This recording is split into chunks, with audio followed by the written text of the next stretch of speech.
it is haram. You can't celebrate Onam, you can't celebrate Christmas, you can't celebrate Vishu like that. So, though I was a religious person, I was not able to take it. If you are a Muslim and if you are celebrating Onam, you will end up in the hell. Being a Muslim, anti-Semitism is something which is fed into us. Almost every Jummah or the Friday prayer, it's something which is fed into us. How to hate a Jew, I know that. 101. Yes, it's so personal. Both Indians and Israelis, they have many things in common, including the horrors that they have faced. This man loves Jews than Jews themselves. The one and only Arif Hussain Tiruvat. Welcome to Israel. Teruvat. Tiruvat. Yes. Did I say it right, sir? Takkalidata. Takkalidata. Yeah. Did I say it right, sir? Yes, correct. All right. Welcome to Israel. Thank you. What are you doing in Israel?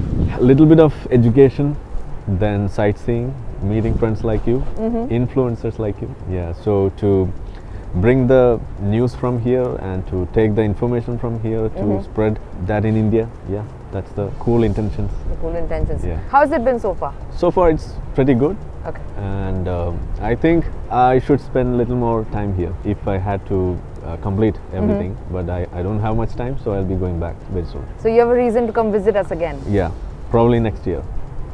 Woo! So I've read a little bit about you. We've connected a little bit later last year, but we're only meeting in person. But I've read about you and we spoke about your life and your story off camera. Yeah. So I have a few questions for you and I would love my audience to know your story. Sure. Why have you left the religion that you were born in? Religion is something which obviously we are born into. It's not something we are given or something like we choose it from a group of religions. It's not happening that way. But at some point of our growing up phase, we'll be exposed to a lot of religious teachings, some rules and regulations which will be affecting our personal life.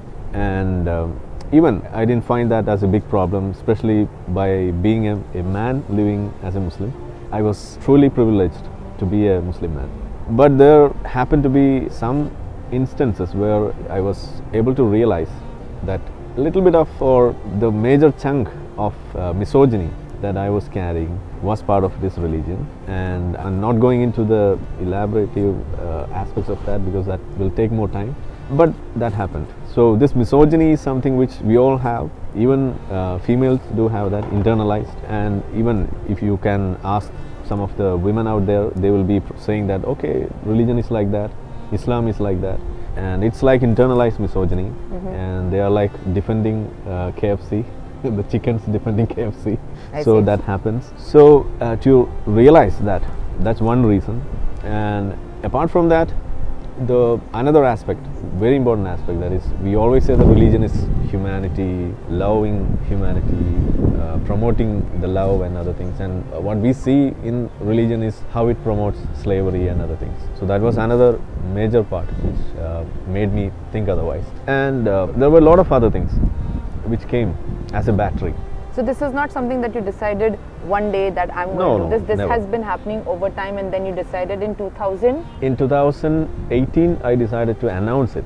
Okay. Oh, so you had decided way before, but you gathered Not way the courage before, but to... maybe 1.5 hours, years or so, yeah. But then you gathered the courage to go public with it. Yeah, and that was on a particular instance. I see. That was like, there was a festival going on in our city or in our state, that is Onam, you know that. Onam. For people to know, where are you from? I'm from Kerala, so we have this Onam celebration which is part of our culture.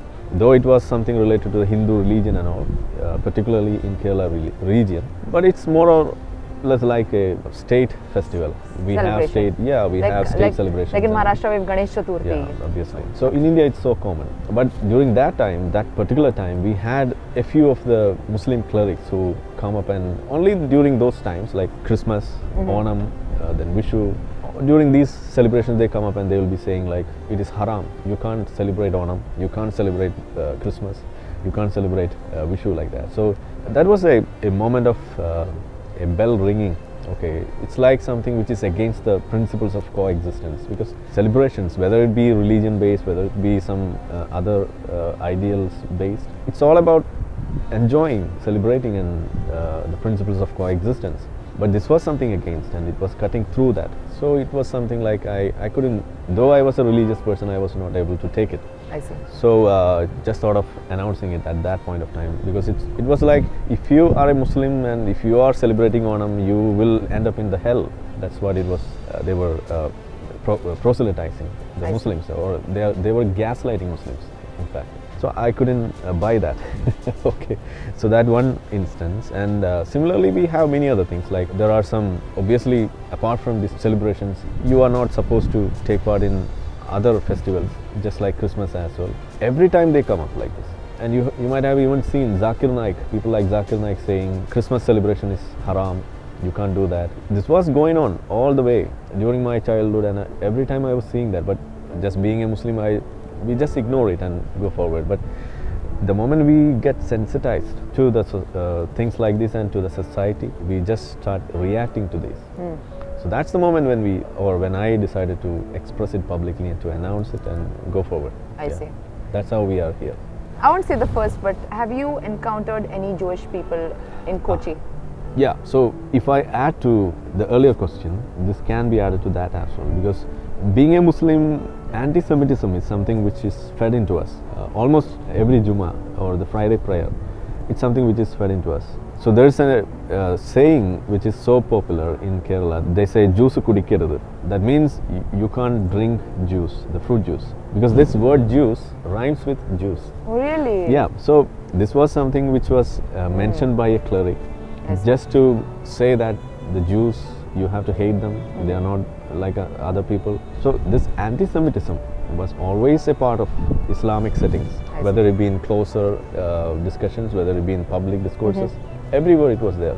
I understand. And even in my childhood, I was always exposed to that. But we never thought of like it was something so bad. It was so normal for a Muslim. So later on, when I decided to come out of this religion and to dig deeper into the bigger problems, other than misogyny and the slavery and other things, this was the major thing, that is anti-Semitism, which we could see. And along with that, after 2018, we could see a war that happened in 2021. A person from our Saumya, she was a nurse who was working here, and she got killed in that attack here. And that time the media, they reported it first, like a nurse from Kerala got killed in an attack in Israel, which was carried out by the terrorists. That was the headline.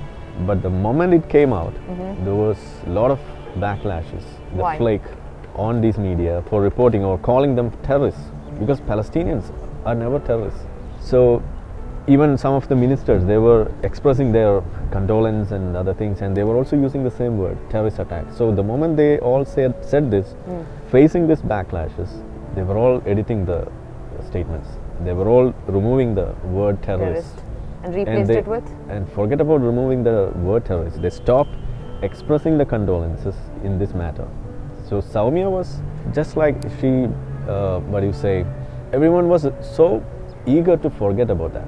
So that was one moment which caught my attention, why these people are like this.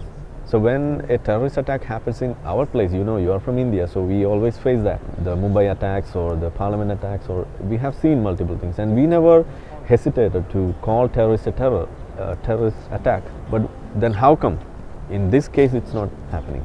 So that's something which I cannot digest. So that's one point where I started learning more about the Jewish history, why this anti-Semitism is so much accepted in this Islamic culture, and why the Muslims are not speaking against it, and why these Muslims, I would say Muslims, they might even come up with the statements from Hitler to support their views. Forget about genuine statements from Hitler, that means something that he has made. They have even fabricated statements as said by Hitler to support their view, to support the terrorists. Just like there are some statements like, I have left a few Jews without killing to know later on why I killed Jews. This is one statement which is so popular in Pakistan and in India. This is something which I used to post, because I remember in 2013 and 14 and all, when I was going through this war and other things, I remember I posted this. I see. The same statement from Hitler. Now I regret I did that. Because you weren't aware and you weren't sensitized to what the Jews went through. More than that, I have gone through the anti-Semitism, the process of anti-Semitism. You have gone through This the process of anti-Semitism. how it is Can you explain fed a into little bit? that, how you are supposed to hate a Jew. Oh, like you grew up with how they to hate a Jew. instill. Okay. Yeah, how to hate a Jew. I know that. 101. Yes, it's so personal. I see. It's something like you learn alphabets. You know how to hate a Jew. For any reason, anything happen in the world, you can blame a Jew. That's how it was. So even when I was a believer and all, I used to, or before the BJP government came to power, now you can complain anything and everything on the Sanghis or the BJP government for anything happening to a Muslim. But previously it was not the case. Anything happens to a Muslim or something happens in the world, everything was done by a Jew. It was the Zionist project. It was the Zionist, their mafia. That's how it was always mentioned. So it was Zionists who did everything. Even the ISIS were Zionists at one point of time. The ISIS was Zionist project, yeah. Now that I can't wrap my head You around. can't, you won't be, but I can.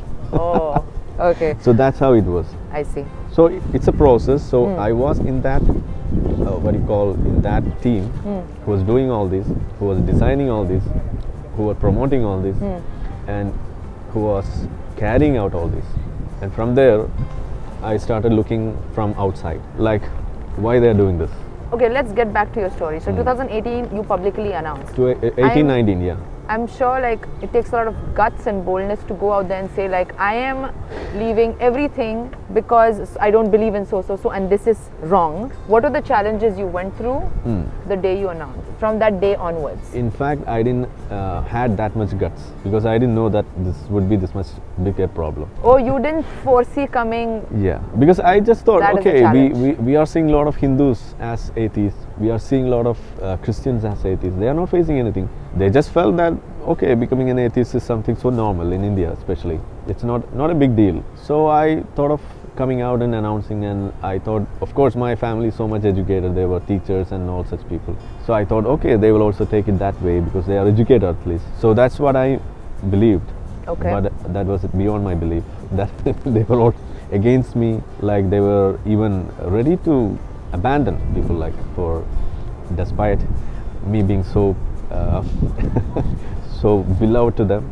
It's like easy for them. It was never a problem for them. Yes. What you're saying is your family is not in touch with you, you're not in touch with them anymore. It's now, I would say, now I'm not in touch with them purposefully, because that's for my peace of mind. Because the moment I come in touch with them, the first statement that they are saying is, come back, man, your religion is waiting, we are waiting, accept Islam, we will accept you. This is how they say. I already told them plainly that if you want to accept me as a person, religion shouldn't come in between. Okay, that's something separate. Now I'm showing the guts, because otherwise, now I have gone way too far in this path. You're already in this journey now. Yeah, now in this journey, and a lot of people are seeing, because it's not easy, as you said. Now I realize that. So for a person who is coming out, trying to learn all this, I just wish that their path can be made a little more easier. If someone else can lead them, or someone can make their way easy for them. So, and I think that's working. Okay. So it's just a matter of maybe 5 years more. This will be easy for, and I can get back to my home. That's what I'm expecting. So it's just a matter of time. Let's hope for the best. Yeah, of course. Losing a family is they're not going to lose. not easy. Yeah. But I'm hoping everything falls in place for you. In Shadinga. What? In Shadinga. That's my new god. The spoof god. Oh, okay. Do you regret your decision? Never. That's what I said now. That is, the first thing that you learn by becoming an atheist is to own your decisions. You're not taking anything without realizing or trying to foresee what would happen, and without any plan B. Now, the beautiful thing is that I don't just have the plan B. I have plan C, D, E, Z, like that. So it's easy now. Okay. But in the beginning, it was not that. Yeah, because you were walking alone, and now I feel like you have now, because you're out and about telling your story. Yeah. I feel like a lot of people can probably relate to you, and now you have a following. Like people look up to you, and they're like, if he can, even I can. Yeah, that's one aspect by Right. which it's easy for them. Right. But for me, it's like we are designing our own way. Right. Okay, so you wouldn't have a blueprint, but startup. you're creating a blueprint for other people. Yeah, it's a startup. I'm just trying to make the process easier, to quicken the process, to make easy for others. So this is a kind of a social enterprise that I'm doing. I understand. That's how I visualize this. It's not just like we are sacrificing. So no, this is just a matter of maybe 5 years. Okay. So things will be easier for me and them both. Yeah. Okay. It's not any sacrifice. Don't think that way. Okay. You might see that way, but I don't think that way. I never saw it as sacrifice. It was just. But people are. Some people are. see it as Yeah. sacrifice. They For always me, say. They it's always the- comment like, "Oh, Yeah. he has done a lot of sacrifice." No, it's a kind of investment that we are making. So it will come back. Will come back. Yeah. Let's hope for the best. Yeah, of course. Now let's talk about your Israel trip. There are a lot of things, or let's say there are a lot of goals and visions you had when you were visiting this place. But I remember you specifically focusing or emphasizing on Holocaust education for the Indian people. Yeah. I remember I was with you that day. yeah, We visited a place called Yad Yad Vashem, Vashem, which is the Holocaust Memorial Museum in Jerusalem. And you had a lot of thoughts and a lot of, let's say, Emotional outbursts. Yeah, I remember. it was a meaningful visit for you. yeah. And can you tell us more about how do you feel about the Holocaust happening and what plan do you have to bring in education to the Indian audiences? Because I think when I grew up, there was probably just one line about the Nazi Germany killing 6 million Jews and that's it. That's it. Yeah. But it was more of a systematic killing that has been planned for years and nobody talks about it. So how do you plan to get this to India? I'll come from that emotional outburst to your question. So there was a moment while visiting that Yad Vashem where I was having a kind of an epiphany. Okay, that means I had a thought that why these people are always equating any genocide or any attempt of or any instance of people getting killed with Holocaust. That's one part, like what is happening here. That is, Israel is doing Holocaust 2 on Gaza. This is what we always hear. So that's one part. And the second one is people always trivialize this Holocaust by saying that there's nothing, what's more in it? It's not just Jews who got killed in Holocaust. There are many other people who There were got other killed. communities as well. And there are many people who got killed, as much as the number of Jews. That's how they say. So what's special about it? Why the Jews have all the fun in the Holocaust? That's how they say. Oh, this is their language. Why did they have all the fun? Yes. So for me, it was like I should inquire. Why is it so? So how come you can compare this what is happening in Gaza or what happened in the real Holocaust? And I came here and we could see how this Auschwitz, that concentration camp, and the images there and how that was carried out. So one key aspect which was missing, or I would say which was missed from educating the public or while making it available to the public, something which the people missed is about the industrialized killing. So it was like, it is a kind of epiphany, that is the industrialized killing and the intention of killing. Okay, so these are the two things which is lacking in the understanding of the whole of Holocaust. People miss these two key things. So when you talk about Gaza, there's no intention of killing Gazan people in Israel. They were even trying to save the people by the knocking bombs, letting them know that priorly that we are going to bomb here because there are some terrorists hiding here underground, human shields and all these things. They are just missing out all this. This is one part. So intention is lacking. And the second one, the industrialized methods of killing, like the gas chambers and the concentration camps and even railway lines leading to the concentration camps. Nothing is here. So the biggest mistake all the people are having here is comparing with Holocaust. Means you are just trivializing the Holocaust. You are just making it look similar, taking out the intention, taking out the process of killing, everything out, and you are just making it as if it was just like a homicide committed by some other people. So it's not that. So this was something which I was searching for the answer. Why this is different? Yeah. So now when I look for the information on Holocaust, if I search for the Holocaust imageries or some explanations over that, I can correlate. Now you can relate because now you've seen and also I have to mention the tour guide that we had at the museum. Her grandparents, actually her family, she comes from a Holocaust survivor family, and that's why From Poland, yes. And it's very difficult sometimes for Holocaust survivors and their grandkids to tell the story, but they take it upon themselves as a moral responsibility to educate more people. Right, yeah. We also had the chance to witness a Holocaust survivor herself, Rina. Yeah. Do you remember? Yeah. We had Rina Quint. Rina Quint, and we asked her a couple of questions. And I asked that question. I still remember that, and the answer given was like, I could smell death.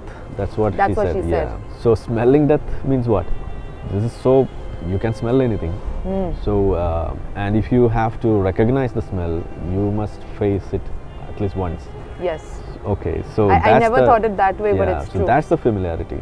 Okay, of you face the death in front of you, and you can identify that coming out again on October 7th.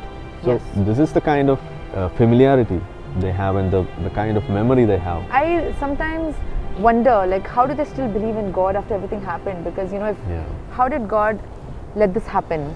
Right. I think that's a topic for another video altogether. Yeah. But the fact that she was strong, smiling, telling a story also says something about. So I was saying this epiphany of this realization, and also the second part of that is without realizing this, without trying to learn about this, without trying to understand this whole scenario, I was having this anti-Semitism in me. I was hating a Jew. And on all Friday prayers I used to pray like that, to humiliate the Jews, humiliate the Christians, to humiliate the infidels. These were the prayers that we have in the Juma, for the Friday prayers. So I was just having that thought. So how foolish these people are, how ignorant these people are. They are not trying to learn something which is readily available at their face. It is there, and they are not ready to come and see this. So I was like, this should be something which we should do purposefully to educate the people. We have to take it back to our home, and we have to do something. So that's it. I know now it's going to be initial stages because you just saw what happened. Can you briefly share your plan? What do you have in mind to tell more people this is what has happened, and and also I feel like the Jewish community has been preserving their history because everybody denies what happened. So it's very important for us to preserve our history. Otherwise, people are going to say it's created by AI. Yeah. And I also want to be able to bring that to India because the Indian civilization has also gone through a lot of. Right. The communities have gone through atrocities, but I don't see any preservation per se. I think that is something that needs to be brought to India. Yes, that's something which India can learn from Israel. That is, both Indians and Israelis, they have many things in common, including the horrors that they have faced. But Israelis are very keen in keeping record, documenting it. Absolutely. We Indians are very poor in that. And that's one key aspect where we fail, and we keep repeating the mistakes, and we lose our focus. That's something I have learned from here. I think you're right, but there's something to learn from. I think there's always opportunity to work on these things. So if anybody's watching this, Arif will probably be trying to bring this project on. I don't know in what, but I'm sure in some capacity. Yeah, I'll tell on that.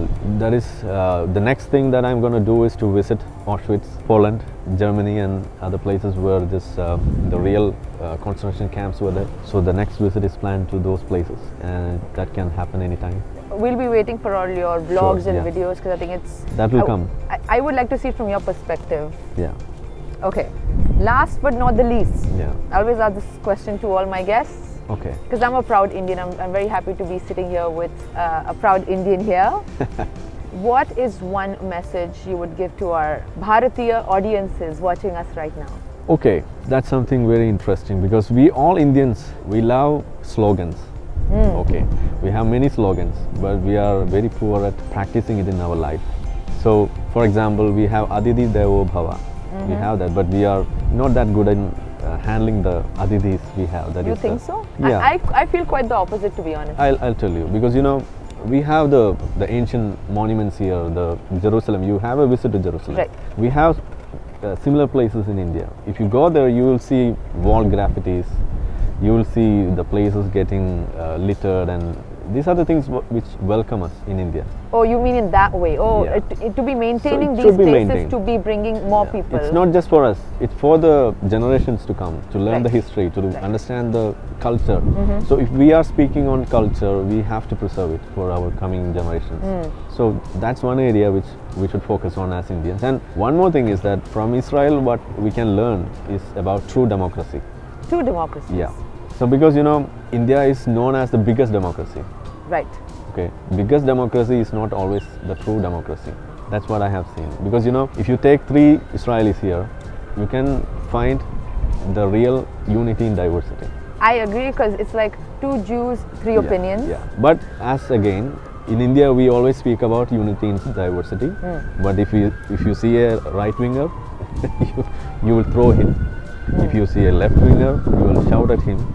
This is what happens in India. The woke culture, the cancel culture, and again the Hindu-Muslim quarrels and other things. So we have to forget the past and we have to move on, but ensure that it is well documented for not to misrepresent it or to give a chance to misconstrue that. So that's the area where this documentation is very important. Right. And that's where Israel is faring so well. And for that purpose, I would say we have to look at the way this real democracy is carried out. This area where you have to preserve these documents properly, not to spoil the real essence. That's something very important. So the real essence of unity in diversity you can learn from Israel. You must see this place and learn how to coexist. You have a lot of differences here, but that never is taken to the table. People live side by side. Even with Arabs, they live that way. So that's something which there is a 20% Arab population 20%, here. yeah. So that's something which we should learn. The real unity in diversity. So I think that can help them. Yes, absolutely. Okay. Well, this was a wonderful, wonderful conversation. Sure. I never in my life thought I would be sitting with somebody like you. You have an incredible story. I'm telling you once again, it takes a lot of guts and a lot of boldness to be able to go out there publicly and doing this all kind of work. Yeah. Once you come to Cochin, we can sit in a cool, not this much cold. We can speak there much more cozily. Yes, because I mean here it's here. winter, but we had to find time because Arif is very busy. He's a very busy man, but he took out some time for me, so I'm very grateful for you to be able to come and sit with us. This is not our first and last video. This is just beginning of a new collaboration, a new friendship as well. Yeah, sure. And I think the next video will probably be in Kochi, in Jewtown. Jewtown, yeah, that's it. We have a Jewtown in Cochin, so you can be there. Awesome. We'll be here. So thanks, that's Arif. it.